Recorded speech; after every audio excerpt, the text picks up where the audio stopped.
আসসালামু আলাইকুম প্রিয় বন্ধুরা। এটি হচ্ছে আমার বাইকোনোর আঙ্গুর।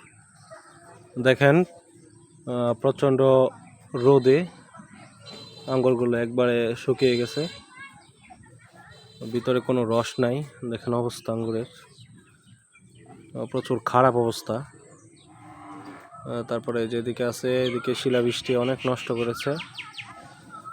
দেখেন মানে একবারে শুকিয়ে চুপসে গেছে আঙ্গুরগুলো। এদিকে আছে সবগুলো একই অবস্থা। দেখেন একবারে কিসমিস হয়ে গেছে আঙ্গুর, খুবই খারাপ অবস্থা। এই থোকাটার মধ্যে বেশ কিছু আঙ্গুর ছিল, কিন্তু ঝড়ে এবং শিলাবৃষ্টিতে নষ্ট করে ফেলছে।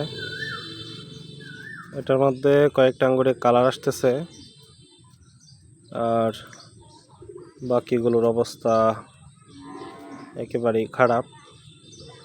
তো ছাদে যারা আঙ্গুর গাছ রোপণ করবেন তারা অবশ্যই বড় ড্রামে রোপণ করবেন। এটি হচ্ছে আমার একটা ছোট বালতিতে রোপণ করা, যার জন্য অতিরিক্ত রোদে গাছের অবস্থা এরকম হয়ে যায়। তো এবছর গাছটাকে আমি